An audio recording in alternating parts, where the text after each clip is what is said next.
Imagine a 9-year-old boy ascending the throne of one of the most powerful kingdoms in the world. King Edward VI, the only son of the infamous Henry VIII, inherited the English crown at an age when most children are still learning to read. But his reign was anything but a fairy tale. Marked by ruthless political struggles and radical religious changes, Edward's short rule would shape the future of England forever. Yet, before he could truly establish his power, fate intervened. What led to his tragic downfall at just 15 years old?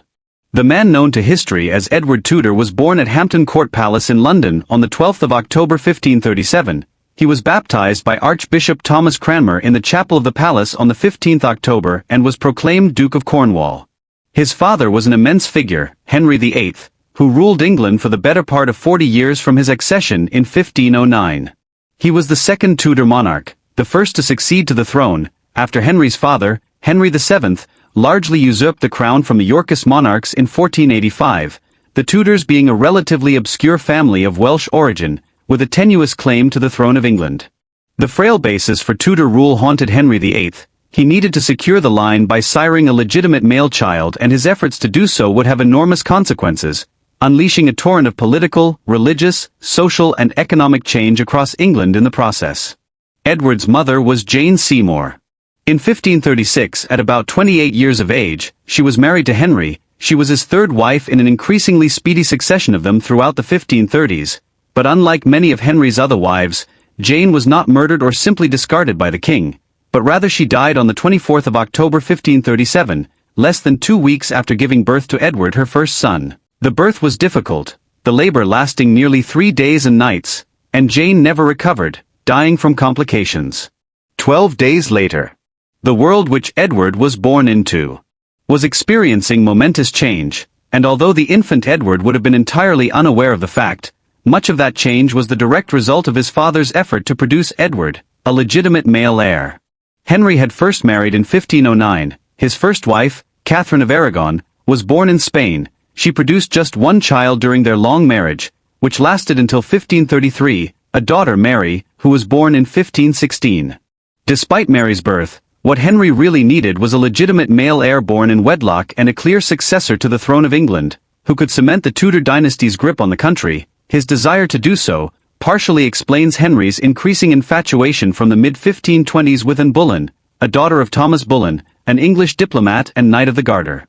Henry's obsession with marrying and in the late 1520s and early 1530s led him to seek to divorce Catherine, by securing a dispensation from the Pope in Rome, and then splitting with Rome altogether, declaring himself supreme head of the Church of England, and in doing so, he began flirting with the new Protestant faith which had emanated out of Germany in recent years. But Henry was no doctrinal Protestant, a traditional Catholic. He split with Rome in order to further his marital desires and to acquire the great riches of the Church in England, Wales and Ireland. And so, having successfully split with the papacy, Henry quickly divorced Catherine in May 1533 and married Anne Boleyn 5 days later. Anne's reign as Queen of England lasted almost exactly 3 years. Her crime in the end was similar to Catherine's. A male heir did not result from the marriage. When a child came in September 1533, it was another girl, Elizabeth. When a son did not arrive, Henry had his second marriage annulled, on trumped-up charges of adultery and other crimes, and Anne was beheaded on the 19th of May 1536.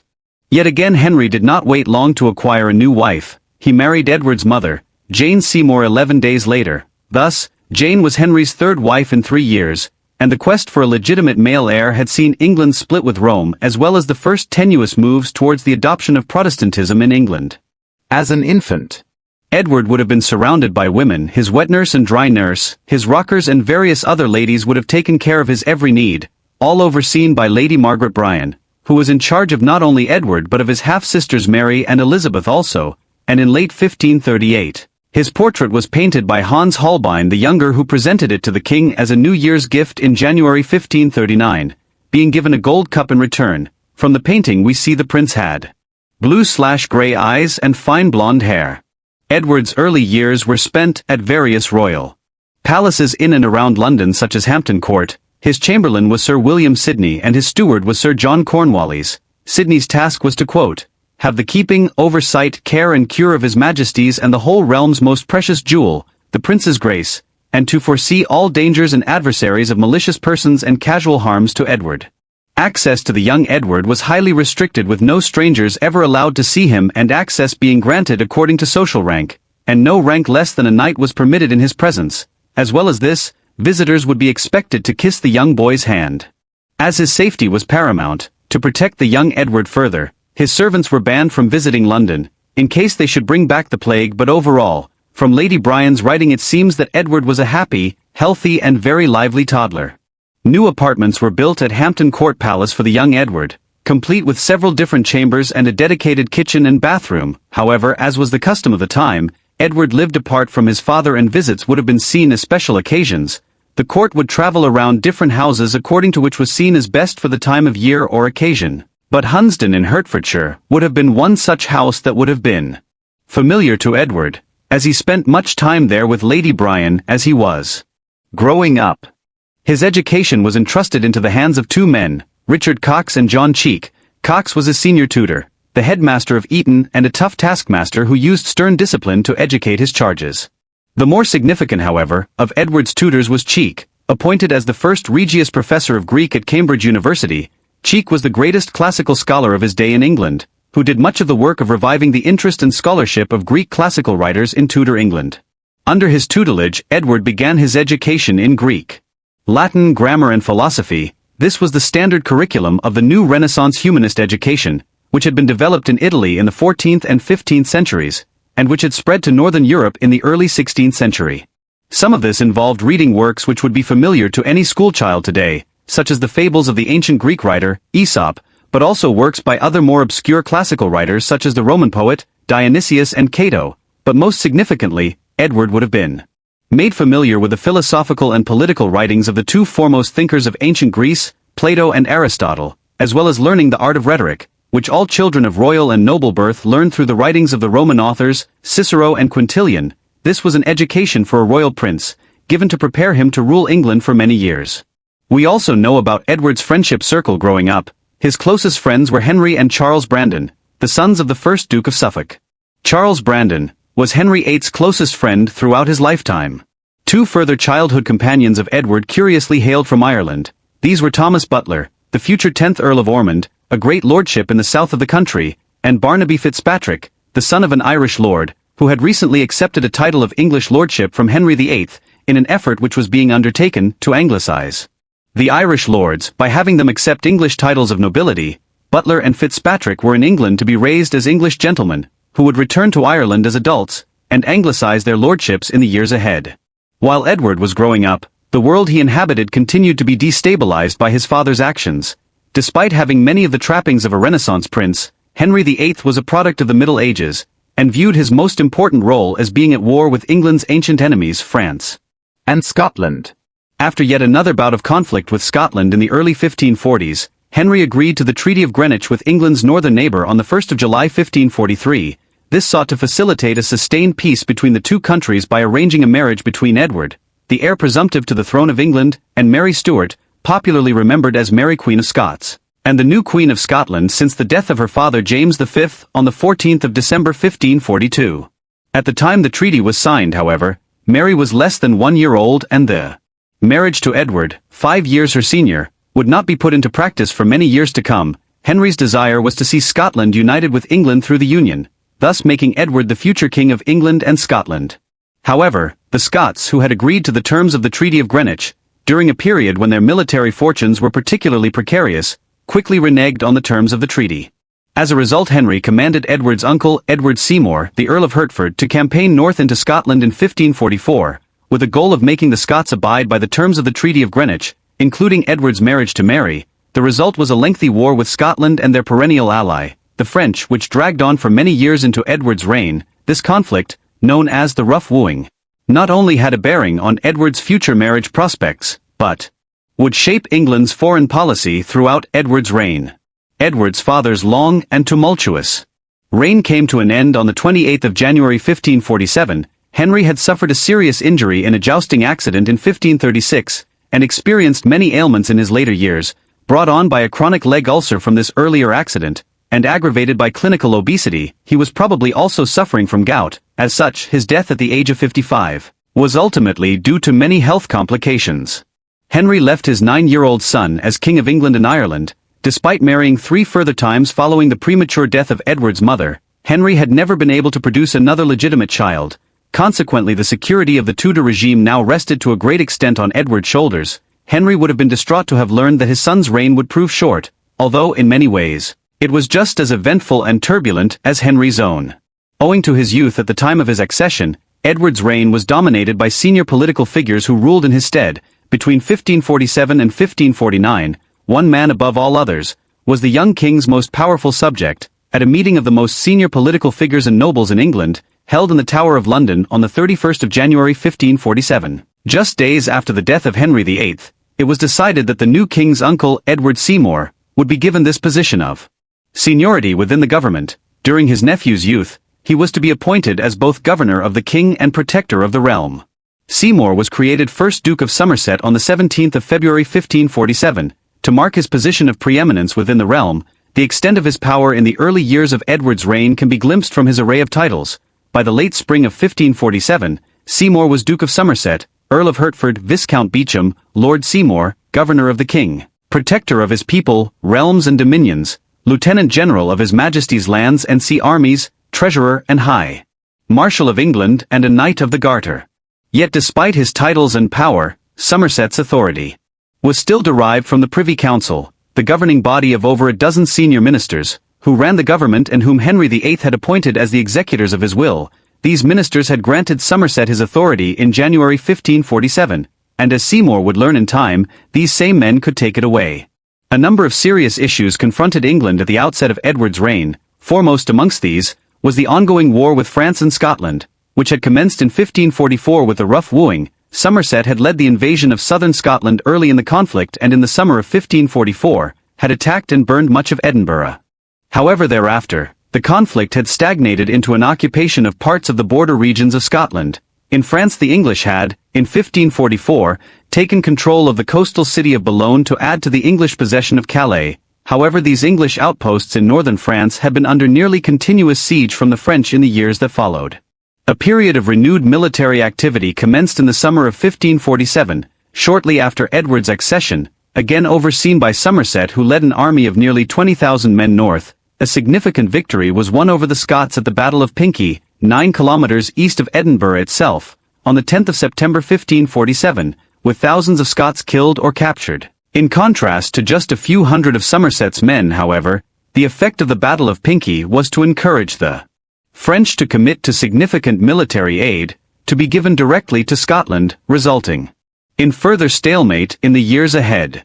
When peace was finally concluded in 1550 with France, with the Treaty of Boulogne, and with Scotland in 1551, through the Treaty of Narm, both sides effectively returned to their pre-war borders, and the proposed marriage of Edward and Mary Stuart, which had first provoked the war back in 1544, was abandoned, and even Boulogne, on which enormous amounts of money had been spent building elaborate fortifications between 1544 and 1550, was relinquished back to the French. Equally, Edward's government had inherited a rapidly shifting situation in the Second Tudor Kingdom, across the Irish Sea in Ireland, after years of neglect. Henry VIII had begun to pay much greater attention to his Irish possession than many of the kings of England had in the 15th century, and owing to that earlier neglect, the crown's position there was quite weak, its authority extending little beyond the city of Dublin on the east coast and its hinterland. Beyond this Pale or March region, Ireland was largely governed by several dozen independent Irish and Anglo-Irish lords, who paid little heed to the English crown's authority, and often conducted raids against English possessions near Dublin. In an effort to reverse this situation, Henry had made himself King of Ireland in 1541, and sought to reform the country through a cheap policy of voluntary Anglicization, but this proved ineffective, and by 1546 the administration in Dublin was embarking on a costly policy of regional military conquest in the Irish Midlands, where England was soon establishing its first major colonies of the early modern period. Somerset's regime was hugely supportive of this strategy, and as with the wars against Scotland and France, he pumped money into the erection of military outposts in Ireland in the late 1540s. However, the results were mixed, and the government in Dublin was soon overseeing a number of costly military conflicts, which were proving impossible to win, against an enemy that engaged in guerrilla-style warfare. Nevertheless, Edward's reign is notable for seeing the introduction of increasingly aggressive strategies of conquest and colonization in Ireland, which would see the country fully reduced to English rule over the course of the 16th century. This aggressive foreign policy during Somerset's protectorate had major implications at home. Henry VIII's wars had ensured that Edward inherited a very poor financial situation in England and Wales. The cost of maintaining large armies on the Scottish border, and particularly in France, had led the regime to begin debasing the English coinage by reducing the silver purity in English coins. This did not go unnoticed, either at home or abroad, and by Edward's reign it was well known that English coins were no longer worth their face value. Consequently, by the late 1540s inflation was rising at home and internationally. The value of English sterling against other major currencies such as the Venetian ducat was declining considerably. Somerset's regime made some effort to address this problem, but the continuation of the wars until 1550 meant there was little that could be achieved by Somerset in this respect, and economic reform would have to wait until the early 1550s. More pressing was the issue of agrarian reform. The early 16th century witnessed the expansion of the enclosure movement, where landlords and major landholders were enclosing the common lands which had been available to peasants and farmers in every hamlet of England and Wales during the late Middle Ages. However, by the 1540s this process had accelerated to a point where it was creating considerable tensions between the landlord class and the commons, while illegal enclosures were now being created throughout England. Turning his attentions to this matter, on the 1st of June 1548 Somerset issued a proclamation prohibiting illegal enclosures. However, this and efforts to tackle the problem through parliamentary legislation did little to solve the issue, and agrarian unrest continued to grow. The most striking aspect of England's domestic policy during Somerset's tenure as Lord Protector, though, was unquestionably the religious policy introduced in Edward's name. Henry VIII's quest for a divorce from Catherine of Aragon, and subsequent marital difficulties in the 1530s, had driven him into associations with a number of English Protestant theologians at this time, who had exploited Henry's desire to split with the papacy to introduce a number of church reforms, in line with the teachings of Martin Luther and other continental reformers. An English translation of the Bible produced by William Tyndale became the first Bible printed in English in 1535, removing the need for reliance on the Latin Bible, a core tenet of European Protestant reformers. In 1533 Thomas Cranmer, a prelate who had been to the fore in establishing the doctrinal and legal basis for Henry's divorce from Catherine of Aragon, was appointed as Archbishop of Canterbury. As the years passed, Cranmer, already a reformer, gradually shifted further towards a position of evangelical or radical Protestantism. Under Cranmer's oversight of the Church of England and the influence of Henry's chief minister in the 1530s, Thomas Cromwell, liturgical and doctrinal changes were introduced, such as the 10 Articles of 1536, and the Bishop's Book of 1537, which established many changes in how the people of England were to practice their faith in line with Protestant thinking. For instance, the 10 Articles established that images and iconography could continue to be used in English churches, but worship of images was now forbidden, while it was decreed that the concept of purgatory was biblically uncertain, and the notion of papal indulgences being able to rescue individuals from purgatory was dismissed as doctrinally unsound. Thus, Protestant reforms were being introduced in the 1530s, and yet Henry himself was no Protestant, and the 1540s had actually seen some rolling back of these earlier reforms. The beginning of Edward's reign now offered an opportunity for advanced Protestants such as Cranmer to introduce a much more wide-ranging set of religious reforms and fully establish the Protestant Reformation in England. During the late 1540s, under Cranmer's oversight, and with Somerset's patronage, English became the official language of religious services in England, Wales and Ireland. New liturgies were introduced which moved the Church closer to standard practice in the Reformed churches of Germany, Switzerland and elsewhere where Protestantism had taken hold. An Act of 1549 removed the prohibition on marriage for priests. Most significantly, the manner of worship and the physical appearance of churches throughout England were altered dramatically. In a wave of state-sponsored iconoclasm, religious images were stripped from church walls and altars, and the interior walls of churches were whitewashed to remove the trappings of wealth and ostentation, which had come to characterize the Mass under the influence of Rome. The vestments of priests and ministers were also reformed. Plain clothing, rather than the ornate robes of the priests of the Catholic Church, was now to be worn by the Anglican clergy. Finally, and most significantly, early in 1549 Cranmer oversaw the introduction of the Book of Common Prayer, a collection of prayer books for use in the new Anglican Church. This contained clear instructions for how the Mass was to be performed and how prayers should be offered throughout Edward's dominions. Further orders were given within it for the enactment of baptisms, confirmation, and marriage. All of the rites and orders outlined leaned heavily towards evangelical or radical Protestantism as it was being practiced amongst the second generation of Protestant reformers in Germany, Switzerland and the Low Countries, by the 1540s. Taken together, all of these measures amounted to a complete introduction of the Protestant Reformation throughout Edward's kingdoms between 1547 and 1549. This was unquestionably the most noteworthy development of Edward's entire reign. Cranmer had hailed Edward as a second Josias, and had hoped that the new king would see idolatry destroyed and images removed upon his accession in 1547. Such assertions do raise the question of where Edward's own religious inclinations lay. Was the Protestant Reformation, which occurred in England in the late 1540s and continued into the 1550s, driven entirely by figures like Cranmer and Somerset, or was Edward a factor?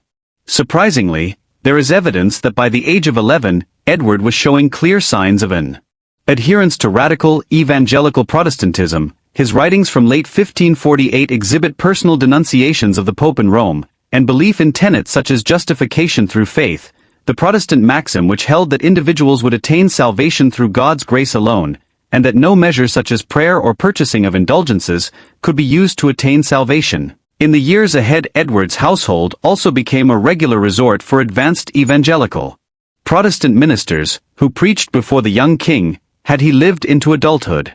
Edward would unquestionably have been an advanced Protestant monarch. Viewed from the vantage point of the evangelicals within Edward's government, and the growing number of Protestants in and around the court, the religious reforms which had been undertaken during the first 2 years of Edward's reign were a resounding act of progress. But the wider country was not so happy. England was still an overwhelmingly Catholic country at the end of the 1540s, and beyond London and its surrounding region, as well as in some of the other major towns where Protestantism had taken hold amongst the gentry and merchant and professional classes, the reforms introduced by Edward's government and overseen by Cranmer met with fierce opposition. In the summer of 1549, this discontent found tangible expression as rebellion shook England. Around the time of his accession, Edward had begun keeping a chronicle of his life, effectively a diary, though a highly enlightening one, concerning how this child perceived events around him, in a kingdom of which he was king, but over which he did not yet exercise his own control. This chronicle covers the years from 1547 to 1552, and provides a striking entry relating to the unrest which erupted throughout England in the summer of 1549. The people began to rise in Wiltshire. Then they rose in Sussex, Hampshire, Kent, Gloucestershire, Suffolk, Warwickshire, Essex, Hertfordshire, a piece of Leicestershire, Worcestershire, and Rutlandshire. After that they rose in Oxfordshire, Devonshire, Norfolk and Yorkshire. This was how the insurrections registered in the imagination of a child king, and it gives a succinct view of how extensive the unrest was. On the ground it was even more tumultuous. The two most prominent regional revolts were in Norfolk and the English West Country, but there had been some unrest in Cornwall as early as the spring of 1548, in opposition to the enclosures movement and the stripping of religious images from parish churches. This expanded the following summer into a general rebellion throughout Devon and Cornwall in response to the publication of the Book of Common Prayer and the liturgical and doctrinal changes it involved, combined with discontent about the declining economic situation throughout Edward's kingdoms, as inflation skyrocketed and the purchasing power of English coins declined dramatically. Eventually, after the rebels seized the town of Exeter, the Prayer Book Rebellion, as the revolt in the West Country has become known, was suppressed when Somerset sent a large military force into the southwest in July 1549. By the time it was fully suppressed in August, over 5,000 rebels had lost their lives. The revolt in the West Country mirrored others elsewhere in England in the summer of 1549, in being a popular revolt fueled by economic considerations, and sparked by the new measures to introduce Protestantism across the country. However, the rebellion was exceeded for significance by a revolt in East Anglia near London. In July 1549, rebels formed camps in Norfolk in opposition to landlords who had defied Somerset's efforts to limit the spread of enclosures. The insurrection was led by Robert Kett, a tanner from Windham, and has consequently become known as Kett's Rebellion. It happened on the 22nd of July, when Kett and his followers occupied Norwich, at the time the second largest city in England. At first Somerset attempted to placate the rebels. However, when his approach to the problem engendered severe opposition within the Privy Council, the Lord Protector sent the Earl of Warwick, John Dudley, north from London with an army of 14,000 men, including regiments of experienced German mercenaries, to suppress the revolt. The rebellion was finally crushed on the 27th of August at the Battle of Dussindale near Norwich, with the loss of the lives of about 3,000 rebels. Thus, the local revolts of the summer of 1549 had been suppressed by the early autumn. But the unrest was the most severe bout of civil disobedience England experienced during the 16th century, and the insurrections had seriously undermined Somerset's authority as head of Edward's government. The revolts added to a growing list of problems confronting the Lord Protector. Another complication facing Somerset had been created by a close family member.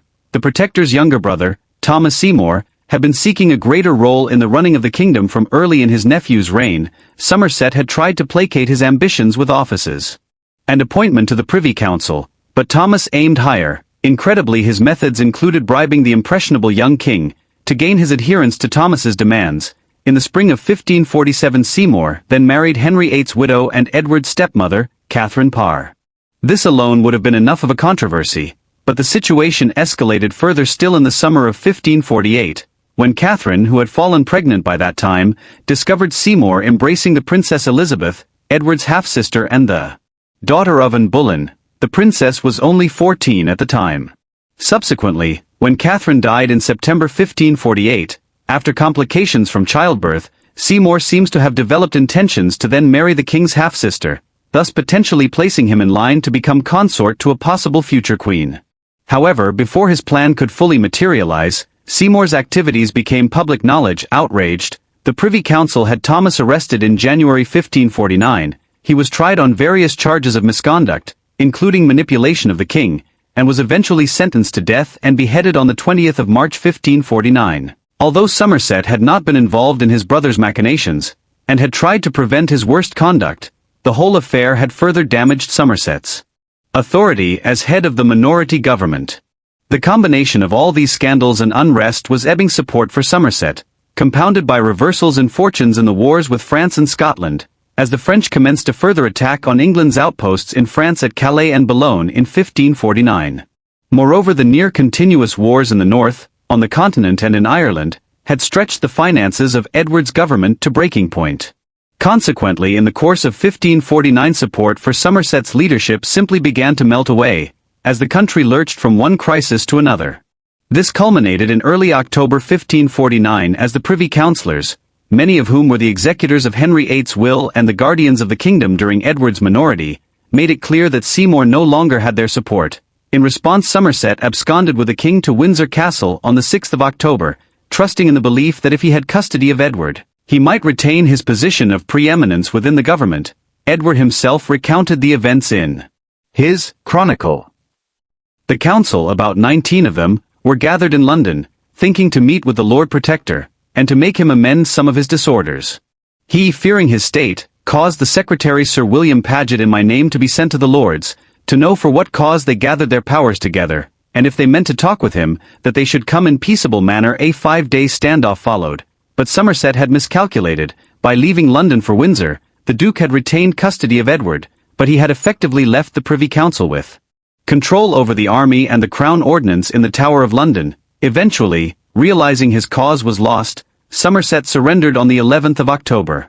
Somerset was confined to the Tower in the aftermath of the events of October 1549. He was formally removed from his position as Lord Protector of the realm by Act of Parliament in January 1550, and stripped of his other offices. However, despite some calls for him to be tried and executed for his actions, he was given his freedom. Indeed, in the course of 1550 and early 1551, the Duke was partially rehabilitated and restored to some of his lands and offices, including membership of the Privy Council. Nevertheless, doubts about his intentions were never fully allayed, and in October 1551 he was arrested on suspicion of plotting a new rebellion against the council. These later accusations were almost certainly fictitious, but they were enough to do away with Somerset permanently. In December he was tried and found guilty of felony, and he was executed on Tower Hill on the 22nd of January 1552. In the immediate aftermath of Somerset's attempts to retain control of the government in the autumn of 1549, power had once again devolved to the collective authority of the Privy Council. A power struggle amongst the varying factions within that body played out over the winter of 1549, largely between a religiously conservative grouping and a group of Reformed Protestant councillors. The latter would eventually win out, and in the process one of their members emerged as the new head of the government during Edward's minority. This was the Earl of Warwick, John Dudley, a Privy Councillor and the Lord Great Chamberlain of England, who had risen to become one of the foremost political figures in England on the back of his military service as governor of Boulogne in France in the mid-1540s. In February 1550, Dudley's role as successor to Somerset as head of the government was affirmed, when he was granted the title of President of the Privy Council. His preeminent status amongst the English nobility was subsequently affirmed on the 11th of October 1551, when he was created first Duke of Northumberland. Despite his rise to this office, Northumberland would never hold as much authority as Somerset had between 1547 and 1549. This was partly the result of the council being unwilling to place as much trust in one individual as Somerset had been granted in 1547, but also a change in the king himself. There are signs that by 1551, as Edward moved into his teenage years and developed his own awareness and determination to rule, he increasingly began imposing his own stamp on the government. There is, for instance, evidence of his disagreement with members of the Privy Council from this point onwards, and letters in which he forthrightly rebukes senior officials and councillors for their conduct, a demonstration of his increasing awareness of his own royal authority. For instance, when John Hooper was being confirmed as Bishop of Gloucester in July 1550, Edward personally crossed out all reference to the saints in the version of the Oath of Supremacy appended to the documentation. As one of the foremost historians of Tudor England, Dermot McCulloch, has noted, this was a Henry VIII in the making. This newfound independence was mirrored in the extant images of Edward at the time. In 1551 he sat for a portrait painted by Guillaume Scrots which is found in the Louvre Museum in Paris today. Here Edward's gaze is becoming more mature than in portraits of him from the late 1540s. He stands confidently, his hand resting on the pommel of his rapier, his confidence in his monarchical authority beginning to show. Northumberland would have had a much more difficult time simply trying to act as though he could ignore Edward in the early 1550s, as Somerset had been able to do just a few years earlier. This increasingly personal rule was not as eventful as had been the years of Somerset's protectorate. With the end of the war with France and Scotland in peace under the Treaty of Boulogne in 1550, the wars which had lasted virtually without interruption throughout the 1540s came to an end. The major concern in their aftermath was to get the government's finances back in order, and to attempt to remedy the many economic and social problems which had caused the revolts in the summer of 1549. By the time Northumberland took control of the government, the Crown had debts of £300,000, an enormous sum for its time. Inflation had risen by about 75% since the start of Edward's reign, and the exchange rate of sterling had virtually collapsed. To combat these problems, Northumberland, with Edward's backing, took a multi-pronged approach. Firstly, the Treaty of Boulogne contained a clause that in return for relinquishing the town of Boulogne back to the French, Henri VIII's government in Paris would pay £180,000 to England. This made substantial inroads into paying for the wars which had ended in complete stalemate by 1550, and significantly reduced the national debt. Secondly, efforts were made to reform the coinage and improve the currency valuation. For this, Northumberland acquired the services of a brilliant young London financier, Thomas Gresham, who reformed the mint, and thereafter coins were issued which were not seriously debased, as they had become in the 1540s. Gresham also oversaw the implementation of various measures to improve the value of the pound sterling on the Antwerp Bourse, the main stock exchange of Northern Europe in the mid-16th century. By employing these measures, Gresham, the man who would go on to establish the Royal Exchange in London, some years later, did much to put the finances of Edward's government back on track. Attempts to allay the social tensions which had partly caused the revolts of 1549 met with more mixed success. While some efforts were made to reform county administration through measures such as the regularization of the appointments of Lord Lieutenants, it is hard to assess how effective these measures were.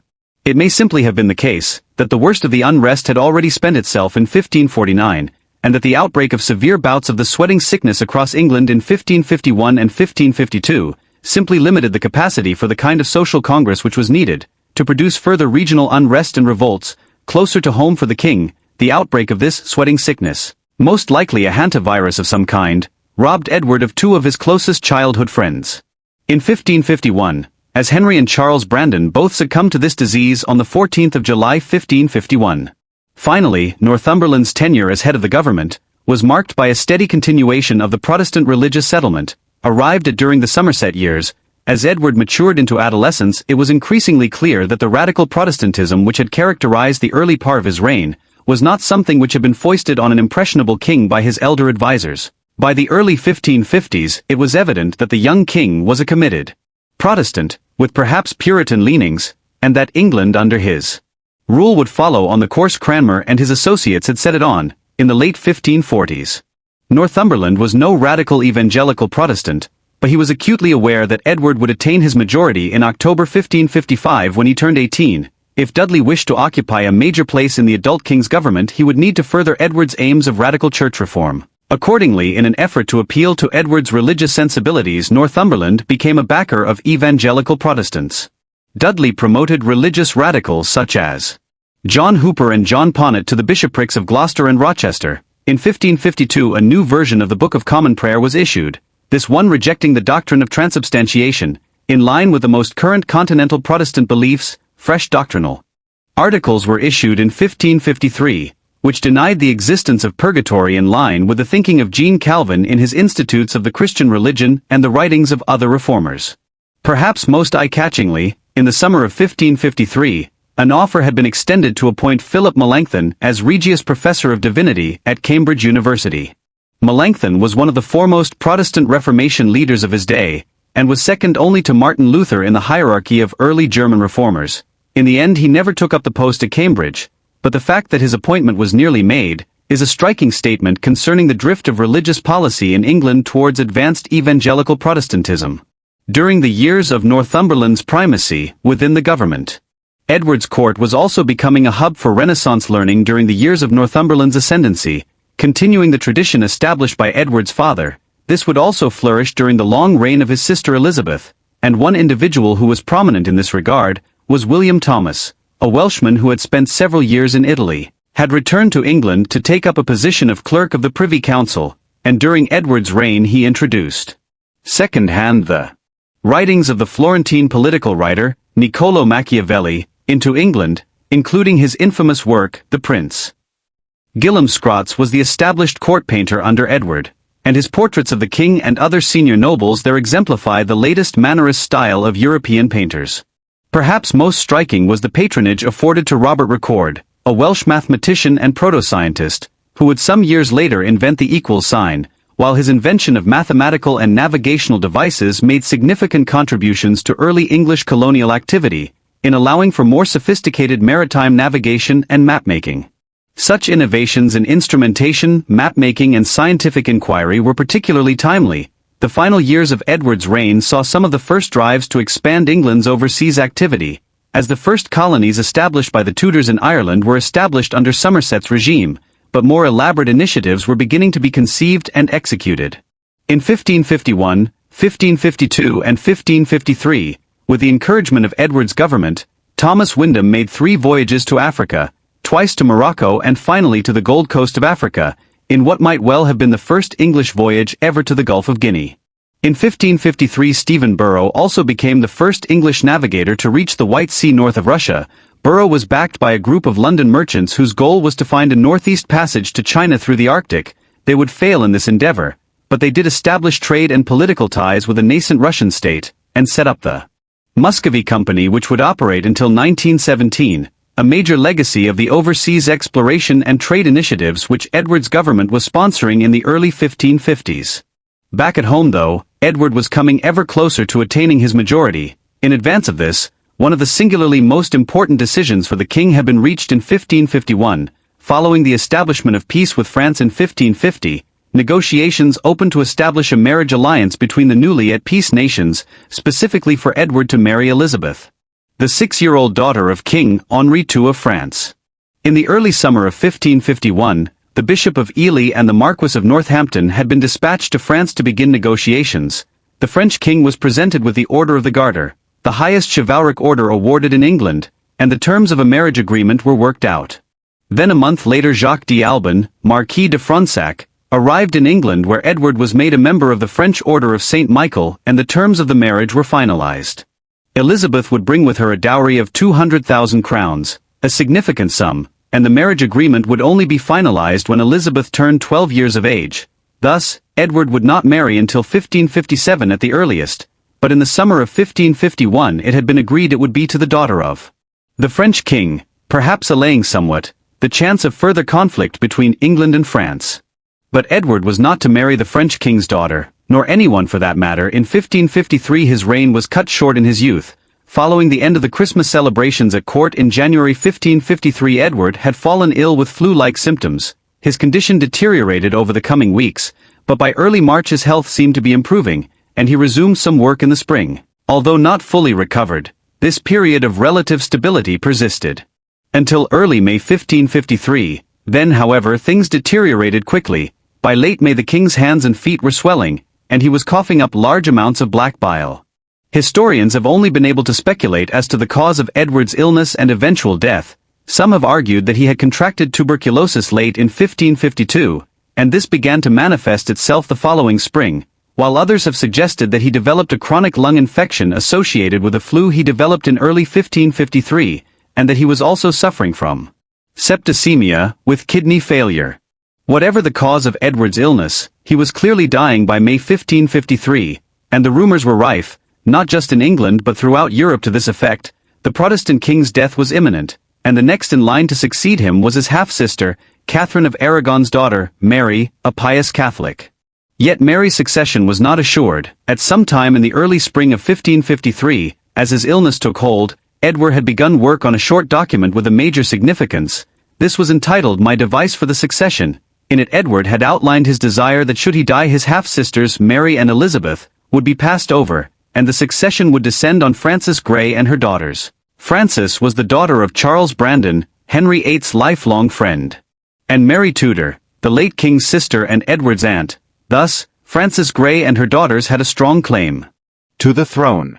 Yet there was a lot of politics to this. Beyond mere blood claims, Edward's government was clearly trying to prevent Mary Tudor from ascending to the throne. If she did, the Protestant religious settlement which had been fought so hard for during Edward's reign would be overturned and England's church plunged back under the control of the papacy in Rome. Accordingly, the Grey family were identified as a means of blocking Mary's route to the throne. The situation evolved further in the early summer of 1553, as Edward's illness became fatal. On the 21st of May 1553, Frances Grey's eldest daughter, the 12-year-old Jane Grey, was married to Guilford Dudley, one of Northumberland's sons. Just days later, Edward's device for the succession was amended to now acknowledge Jane specifically as his heir. As a result, the Protestant regime would be secured and overseen by Jane Grey as Queen of England, and with Northumberland leading the government.